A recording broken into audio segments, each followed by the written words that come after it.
I think, look, I wish all the Olympians luck from all the countries. It is really the greatest show on earth.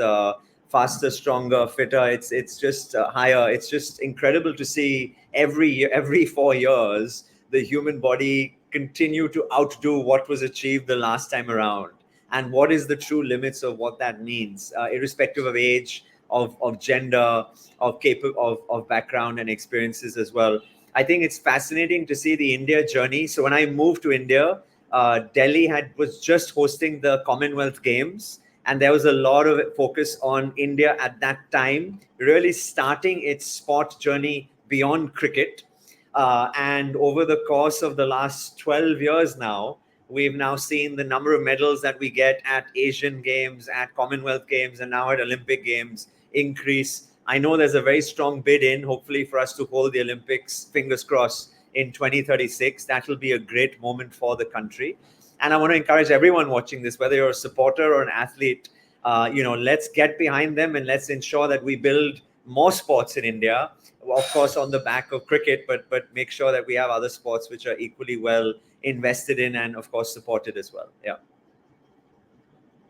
And that's such a good point, because you're absolutely right. It's only in the recent past we're seeing that level of investment you need to be able to train people to this level that's required on a global stage. We've been hearing from athletes, I think, who revel in that now, right? That it's not just cricket anymore. But can you talk to us a little bit about, so for example, even for you on some of these expeditions, when you were working with astronauts, even for folks who are really pushing themselves beyond all limits at the Olympics, at other competitive sport, in whatever the arena is, what's going on mentally as well as physically? I mean, and how important is it that both of those things are worked on by coaches and other.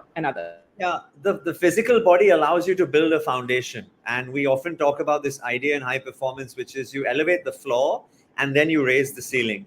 And if you're exposing and building your body, whether it's the skill of the discipline, whether it's generalized fitness, etc., you're generally allowing your physical body to reach that level of performance. But to really get to that gold medal, which is oftentimes the difference of 1/100th of a second in the 100-meter dash, for example, that requires a mental model and framework to be able to digest and be so comfortable with stress that stress is not seen as a negative, but it's a positive. In fact, fear and excitement is often can be overlapped, and it's the same stimulus can lead to two very specific outcomes.